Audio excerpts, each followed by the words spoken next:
I'd like to start by explaining a little bit the North American market trends. I believe that even though this is a conference about Mexico, I believe the Mexican economy and the Mexico steel market trends are very closely linked to the U.S.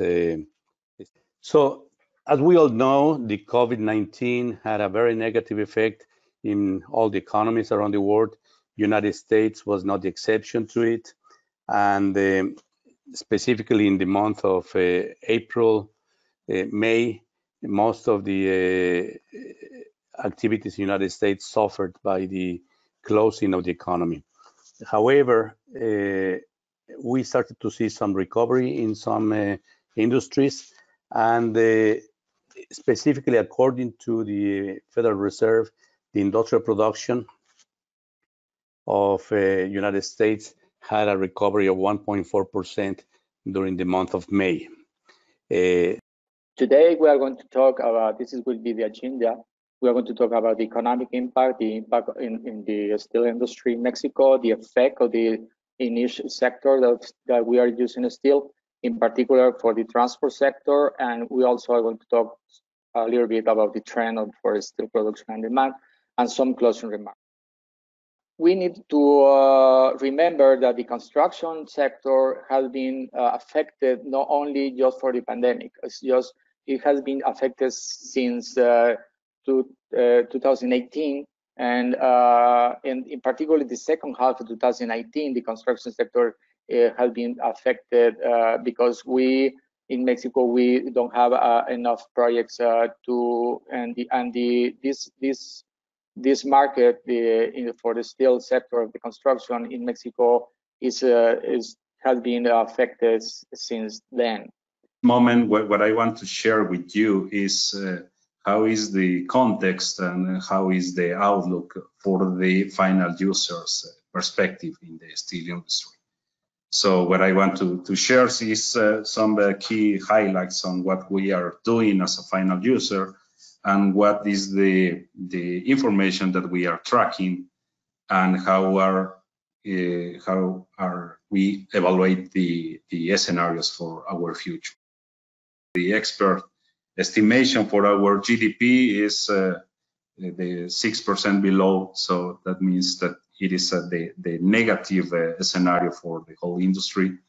I just was checking additional information, and the Financial Times are estimating a 9% fall. So I guess in the consensus of the experts that are offering their opinion about how is the economy in Mexico, I guess everybody concurs on the drop will be higher than what we are seeing in the past. We have a really good knowledge of the market in Mexico, primarily from companies that stamp products and from very different industries, like obviously the automotive and the electronic industry, among others. So we have a good feel of what's going on currently with the situation. We have encountered with several customers right now. They're moving facilities from China to Mexico. Already three new customers that have made contact with us. They're moving 100% of their manufacturing facility from China into Mexico, and this has to do primarily with the regional trend. I think we're going to see a very big decrease in global supply. People will be looking for a more regional supplier. We needed to have an evolution. We have different manufacturing locations located around Mexico, and we are having presence in North America, in Latam, and also in Europe. So being located here in Mexico and having the responsibility of supporting these 13 manufacturing locations and having this situation, facing this situation, has been a little bit complicated. Speaking about the processes and being a financial area, we needed to make sure that we had a flexibility in the way that we were supporting our internal users. We know that we are an area where we have normativity, when we have internal controls, when we have a lot of financial data that we need somehow be very, very focused on this, and we need to be very black and white, but definitely we needed to be very, very empathic, and we needed to face this situation with a different lens, because we needed to be very focused on the processes, but in a virtual way. Mexico is one of the hardest hit countries by COVID-19 in Latin America. As main topic about this conversation related to overview into our sector in Mexico as a lockdown starts to be lifted, I will focus in some macroeconomic results, some financial perspective, and also some data about our segment, our industry. Even though we are looking for a decrease in interests, the TIE, we didn't notice yet the reduction of spread of risk from the banks. So today, the NAFTA finally became effective yesterday. So right now, the Mexican government is still in the process of publishing some implementing laws and legislation. Yesterday, some laws as the new version of the Mexican HTS, the law on quality infrastructure, some amendments to the intellectual property legislation were published, and we are still waiting for the complete version of the uniform regulations that are like the regulations to the USMCA. They will be published in the next days, or hopefully. It is very likely that the authorities will be more aggressive when reviewing compliance with NAFTA and then the USMCA. So it is very, very important to be prepared for that. As you may have heard, the USMCA is a modernized version of NAFTA. It modernized 20 chapters of the agreement, some of which are totally new. And this new agreement not only adapted the rules of a 26-year-old NAFTA to a new reality, but also adapted the agreement to a totally different geopolitical landscape. That is something very important to bear in mind. As a result of this new reality, the pandemics and the new provisions of the agreement, there will be some changes to the rules that will imply changes and disruptions to supply chains.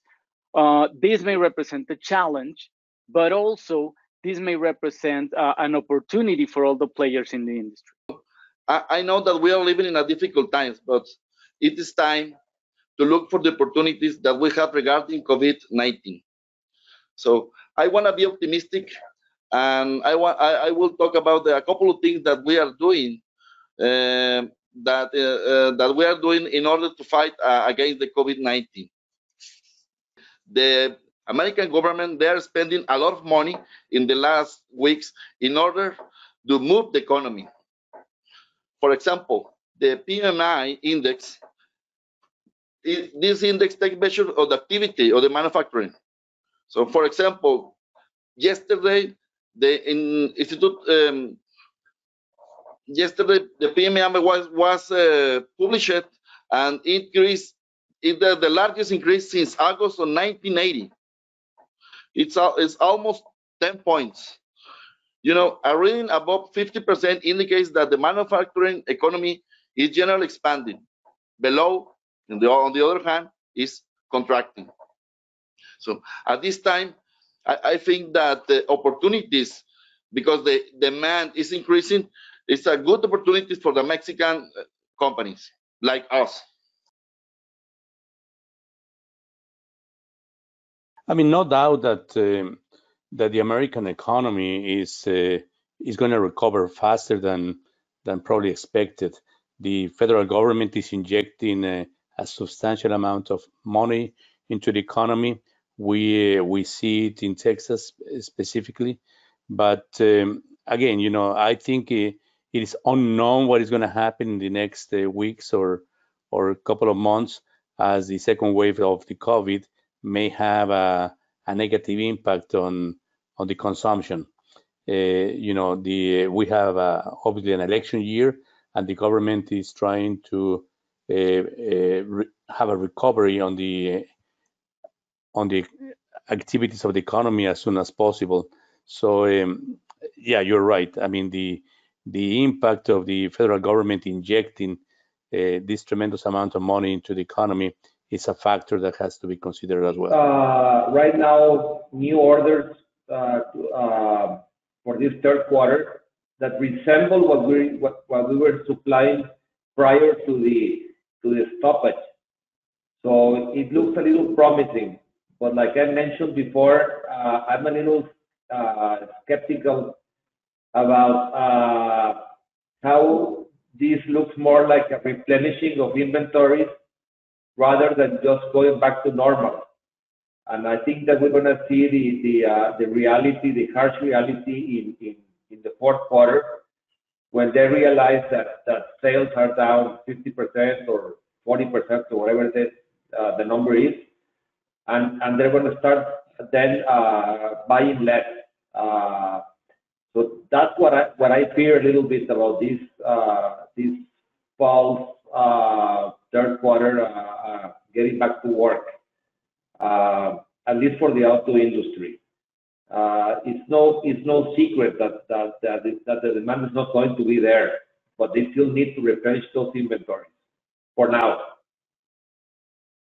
Definitely, the FX rate is impacting us, and here is where we need to establish or to develop or conduct different strategies, and definitely working together with our procurement area, the sourcing area, is when we definitely can leverage this situation or try to mitigate this situation. As you may know, our main raw material is something that we purchase in US dollars. So definitely the impact between these last quarters is being huge. Probably the cost has been increased around 10–15% just because of that.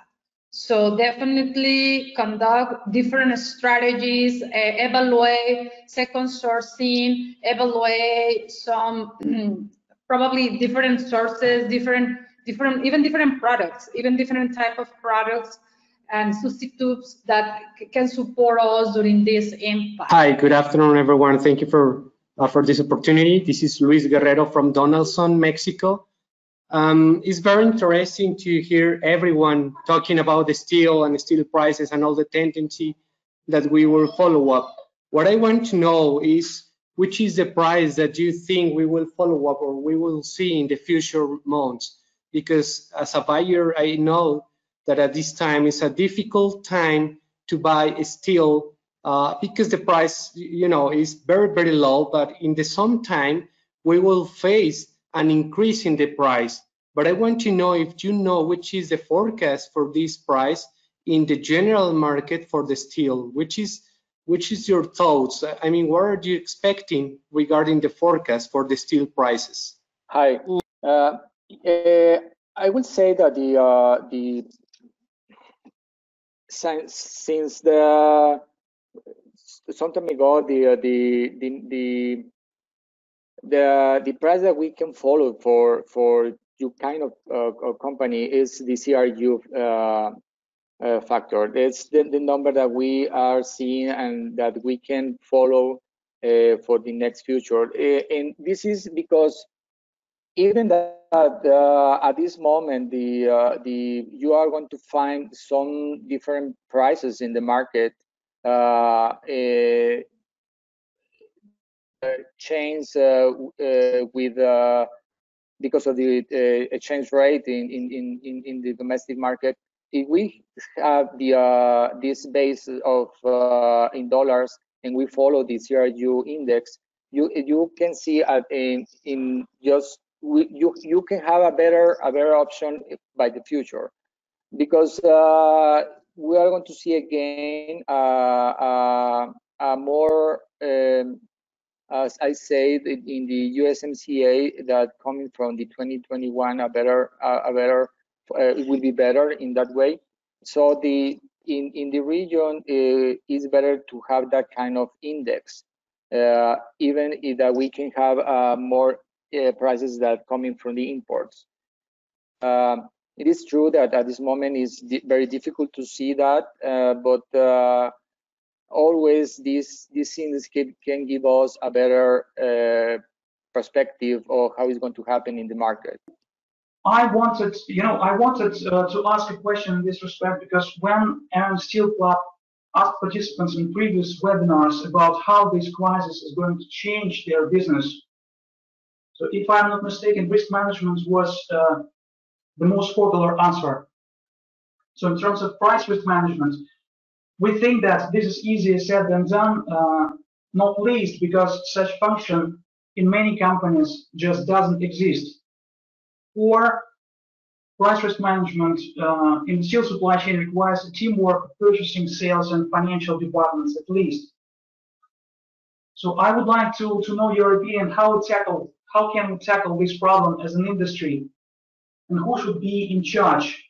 Should it be top management? Should it be rather finance, treasury, procurement, or something else? Thank you. Yes, it's a very good question.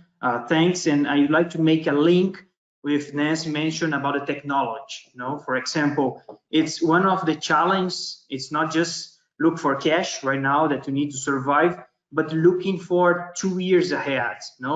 Even the CFOs or the planning area are focused on S&OP as well. Are focused on the current situation. It's pretty important, but the possibility to have the technology to support running multiple models for the future, it helps a lot.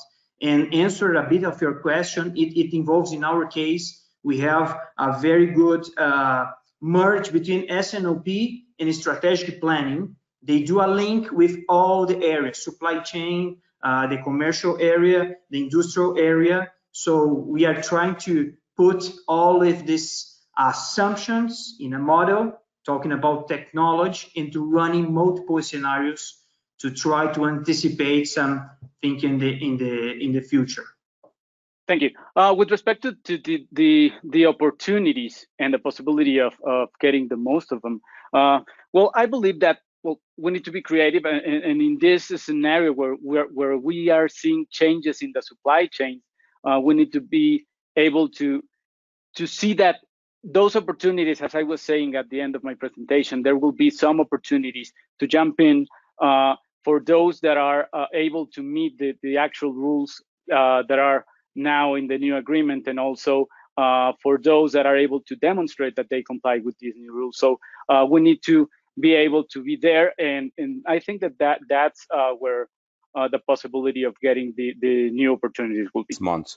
So the regulation of scrap in the United States has slowed down significantly, and that has a negative effect on the availability of scrap to Turkey specifically, and therefore the price of scrap, at least in the United States, and I believe also in Turkey and in China, will continue going up.